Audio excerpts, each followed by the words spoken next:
رسول الله صلی الله علیه وسلم فرمایلی وی سبعه یظلهم الله فی ظله یوم لا ظل الا ظله. وقسم خلق دي وصفتن والا خلق دي چې الله تبارک وتعالى با هغوی ته سوری ورکوي د قیامت په ورځ باندې. یظلهم الله فی ظله، الله به په خپل سوري کې سوری ورکوي. دا د الله د رحمت سوری دی خصوصي. او دا وایي داسې ورځ ده یوم لا ظل الا ظل، په هغه ورځ باندې هېڅ سوري نشته سوا د الله د سوري. هغه اووه قسمه خلک یې ذکر کړي دي. یو امام عادل، هغه حاکم چې هغه انصاف والا حاکم دی. امام عادل د امام نه مراد امامت کبرا دی، د جماعت امامتي څه نه ده مراد. یعنې حکومت والا چې انصاف کوي، عدل کوي، او په انصاف او عدل سره فیصلې کوي، څوک دله به الله د عرش د سوري د لاندې ځای ورکوي چې د الله قانون یې نافظ کړی. او بل دویم وشاب نشأ فی عبادة الله تعالی، هغه ځوان چې هغه د الله په ځوانۍ کې لویږي وخت په وخت، او د هغه ځواني د الله په عبادت او د الله په بندګۍ کې تېرېږي. الله دا ځواني دا د زندګۍ کوچ دی، کوچ. دا ځواني دا یو خصوصي دور دی په دې زندګۍ کې. دې وجه نه د ځوانۍ مستقل تپوس هم دی، او په ځوانانو خصوصي رحم هم دی د قیامت. هغه ځوانان چې د الله عبادت کوي په ځوانۍ کې، زمونږ د زمانې د ځوانانو غوندې نه چې ځواني الله ورکړې ده او ټول په غفلت کې تېرېږي، په بېلمازۍ کې تېرېږي، او د شپې نیمه شپه پورې ګپ شپ لګوه او سهار لمونځ ته مه پاڅېږه.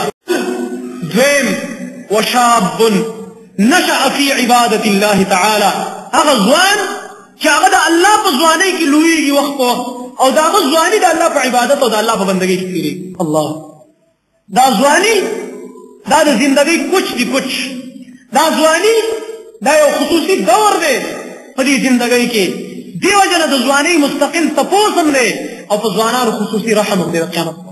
هغه ځوانان چې د الله عبادت کوي په ځوانۍ کې، زمونږ د زمانې د ځوانانو غوندې نه چې ځواني الله ورکړې ده او ټول په غفلت کې تېرېږي، په بېلمازۍ کې تېرېږي، او د شپې نیمه شپه پورې ګپ شپ لګوه او سهار لمونځ ته مه پاڅېږه، سهار جمع کې شرکت مه کوه. زما محترم ورونو، والله العظیم د الله په ذات مې قسمي زمونږ ژوند د غفلت ژوند دی، او غافلینو ته الله غصه دی، او قیامت به په غافلینو باندې قایمېږي. څوک چې د الله د عبادت او د بندګۍ نه غافل پراته وي. زمونږ شپې څنګه تېرېږي، زمونږ ورځ په څه کې تېره شي، زمونږ سوچونه، زمونږ فکرونه، زمونږ زړونه د هغې اندازې څه دي. لږ به د خپل ځان په خپله جایزه واخلو. بل الانسان على نفسه بصیره، قرآن کې الله فرمایي د انسان ته د خپل ځان ډېر ښه ښکاري. هر چا د خپل ځان ډېر ښه معلوم دی چې زه څومره اوبه وکړم. زه د خپل ځان اندازه والم، مونږ او تاسو هر یو د ځان اندازه والو چې زما ایمان څومره درجه کې دی، زمونږ ایمان څومره درجه کې دی. زما محترم دا اندازه د ځان.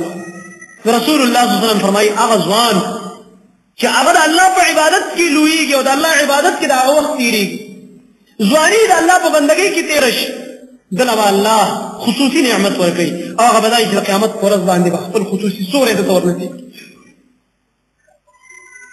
ځکه په ځوانۍ کې انسان باندې غفلتونه ډېر راځي، او ده د هغه غفلت نه ځان ساتلی، او د الله عبادت او د الله بندګي کوله. دې وجه نه زما محترم ورونو، څومره چې دا ځواناني او په ځوانۍ کې د الله عبادت کې ډېر ښایسته ښکاري دې سره، دا یاد وساتئ. تاسو ګورئ زه کله کله په دې مسجد کې چې ګورم د سهار اذان، دا زمونږ د نوجوانان ځوانان ملګري سهار اذان چې زه واورم د هغوی د خولې نه، والله العظیم الله دې هغوی په ریا او تکبر کې نه راولي، د هغوی زړونه الله زما دې خبرې سره نه خرابوي. ځکه حدیث کې راځي بې ځایه چا صفت هم نه وي پکار، چېرته خراب نه شي. الله دې د هغوی په تقوا کې اضافه وکړي زمونږ د دغه غرونو. زه چې د هغوی د خولې نه اذان واورم د سهار، والله العظیم زه ډېر زیات خوشحالېږم. داسې ځوانان چې هغوی د سهار اذان کوي او مسلمانانو ته د الله د عبادت دعوت ورکوي، څومره اوچته خبره. او زه چې کله دا ګورم په دې مسجد کې چې کوم دا زمونږ د هلکان او دا ځوانان د مونځ د جمع نه مخکې راغلي او نفلو ته خاص کر ولاړي، ځکه مونږ کې کمزوري ده، نو بل چې ګورو خوشحالېږو هسې په دې باندې. زه ملګري چې کله ګورم دا ځوانان هلکان، الله ورله په دې عمر کې دومره تقوا ورکړي، دومره نیکي ورته ورنصیب کړې ده، او د جمع د مونځ اهتمام، د سهار په جمع کې حاضر، ماسپښین حاضر، مازدیګر، ماښام، ماسخوتن، او دومره د مسجد سره محبت، او هغه جدا نعمت دی چې را روان. یو انسان له چې الله دا ټول صفتونه ورکړي دا به څومره کمال، او دې کې چې یو صفت هم مونږ وګټلو دا څومره اوچته خبره. نو کوم ځوان چې د هغه ځواني وي د الله په عبادت او د الله په بندګۍ کې تېرېږي دله به الله خپل خصوصي رحمت د هغې سوری به ورله ورکوي د قیامت په ورځ باندې